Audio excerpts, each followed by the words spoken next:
अस्सलाम वालेकुम जी, कैसे हैं सब लोग। उम्मीद है कि सब लोग ठीक ठाक होंगे, खैर खैरियत से होंगे। तो सबसे पहले तो बहुत ज़्यादा सॉरी, क्योंकि मेरी तबीयत कुछ ठीक नहीं थी, तो इस वजह से आप लोगों के कुछ क्वेश्चंस के जवाब मैं सही वक्त पे नहीं दे सकी। तो 2-3 लोग थे, उन्होंने मुझसे एक सेम क्वेश्चन पूछा हुआ था। मैंने कोशिश की कि उनको जवाब दे दूँ, उसके साथ ही मैंने सोचा कि उनके क्वेश्चंस को आंसर देने के लिए एक वीडियो बना लूँ।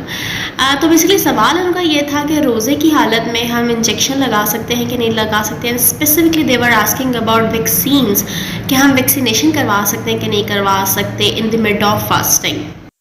अच्छा जी, वीडियो स्टार्ट करने से पहले मैं ये बात क्लियर करती चलूँ कि कुछ मामले, कुछ बातें ऐसी हैं जो कोई रिलीजियस स्कॉलर बेहतर बता सकता है, जहाँ पे कुछ इस्लाम की चीज़ें आ जाती हैं, या वो चीज़ें जो हमें फ़र्ज़ हैं, हमने कैसे उनको लेके चलना है, तो ये हमें बेहतर एक स्कॉलर बता सकता है। बट अगर आप लोग मुझसे मेडिकल पॉइंट से पूछते हैं, मैं उस हिसाब से एक्सप्लेन करूँ तो बात थोड़ी सिंपल है, और वो ये है कि देखें, वो चीज़ें जो ओरल इंटेक से ली जाती हैं, जो फर्स्ट पास मेटाबॉलिज्म में जाती हैं, यानी कि सीधा हमारे स्टमक में जाती हैं, वहाँ से वो लिवर में जाएगी और अपना काम दिखाएगी, ठीक है, वो तमाम है ओरली टेकिंग मेडिसिन, तो वो तो आप बिल्कुल नहीं ले सकते। लेकिन वो मेडिसिन जो सिस्टमिक तरीके से ली जाती है, यानी कि वो दवाइयाँ जो इंजेक्टेबल्स हो गए, ठीक है, जिस तरीके से आप ऐसी मेडिसिन लें जो कि आपके खून में डायरेक्ट जाती हैं, जो आपके स्टमक के ज़रिए से नहीं जा रही, जो ओरल वे से नहीं जा रही, तो वो चीज़ें, वो दवाइयाँ आप ले सकते हैं।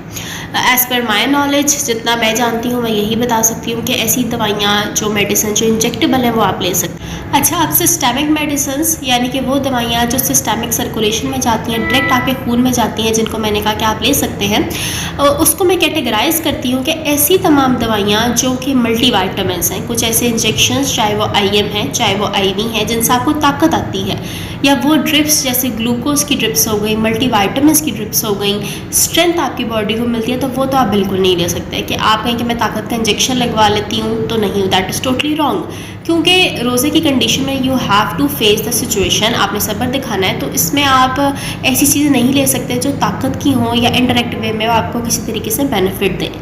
हाँ, लेकिन वो दवाइयाँ जो कि इंसुलिन हो गई जैसे कि, या वो मेडिसिन जिन पे आप कंटिन्यूस ट्रीटमेंट पे हैं, जो लेना आपके लिए ज़रूरी है, तो वो इंजेक्टेबल्स, वो मेडिसिन आप ले सकते हैं। अच्छा, और साथ में मैं बार बार क्लियर कर दूं कि हम ओरल मेडिसिन की, यानी कि वो दवाइयाँ जो हम मुंह के ज़रिए से लेते हैं, उनकी मैं बात नहीं कर रही। मैं बात कर रही हूँ IV इंजेक्शंस की, IM इंजेक्शंस की, यानी कि वो जो कि खून में आपके डायरेक्ट जाते हैं, तो उन इंजेक्शंस की हम यहाँ पे बात करें। वो भी हमने कंडीशन बताई कि वो दवाइयाँ जो प्रोलॉन्ग ट्रीटमेंट पे हैं, जैसे इंसुलिन थेरेपीज़ हो गई, या इसके अलावा कोई मेडिसिन जो आप प्रोलॉन्ग ट्रीटमेंट पे ले रहे हैं, वो ले सकते हैं, लेकिन मल्टीविटामिन, स्ट्रेंथ की, ये आप नहीं ले सकते। अच्छा, अब दूसरा सवाल था वैक्सीन्स रिलेटेड, कि वैक्सीनेशन करवा सकते हैं कि नहीं करवा सकते, ठीक है, ड्यूरिंग फास्टिंग। अच्छा, अब इसका जवाब तो बहुत ज़्यादा सिंपल है। मेरे ख्याल से ये कि बेहतरी तो हमारी यही इसी बात में है कि जी हम वैक्सीनेशन ना करवाएं। क्योंकि देखिए, वैक्सीनेशन भी बेशक मैंने जिस तरह की बात करी कि IV IM मेडिसिन हम ले सकते हैं, तो वैक्सीनेशन भी उस कैटेगरी में आती है कि आप करवा तो सकते हैं फास्टिंग के दौरान। लेकिन देखिए, बेहतरी इसमें कि आप उसको मत करवाएं, क्योंकि वैक्सीनेशन करवाने के बाद कुछ सिम्टम्स, कुछ पोस्ट इफेक्ट्स होते हैं, जैसे कि चक्कर आना, कमज़ोरी महसूस होना, तकलीफ, पेन होना। बहुत से लोग इसकी वजह से पैराडॉल लेते हैं, कोई पेन किलर का इंजेक्शन लेते हैं, कोई मेडिसिन खाते हैं, या उनको बड़ी कमज़ोरी महसूस होती है, तो फिर आपने वैक्सीनेशन उसी दौरान में ज़रूर करवानी है। बेहतर है कि आप थोड़ा वक्फा कर लें, एक दफ़ा जब आप once you are done with your fasting, तो उसके बाद आप अपना वैक्सीनेशन करवा लें। आप शाम में करवा लें, अफ्तारी के बाद करवा लें। तो आपने इतना रिस्की वैक्सीनेशन क्यों करवाना है, मुझे तो यही समझ नहीं आई खैर ये सवाल पढ़ के। पर फिर भी मैंने कहा मैं जवाब दे दूँ इस बात का कि अगर बहुत बहुत ज़रूरी है, इमरजेंसी है, okay then you can go for it. Otherwise I will definitely recommend this thing कि आप थोड़ा इंतज़ार कर लीजिए, और वैक्सीनेशन करवाने के लिए आप वही टाइमिंग देखें कि एक दफ़ा जब आपकी फास्टिंग ना हो, तो आप उसी वक्त में, उस ड्यूरेशन में करवाएं, to be on safe side, ताकि अगर आपको चक्कर आते हैं, कमज़ोरी होती है, तो आप कोई दवाई ले सकें, उसका ट्रीटमेंट कर सकें, फ्रूट्स ले सकें, जूसेस पी सकें।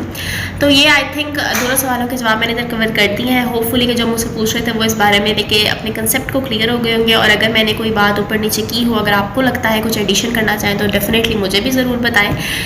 सो thanks a lot, that was all from my side. Allah हाफ़िज़।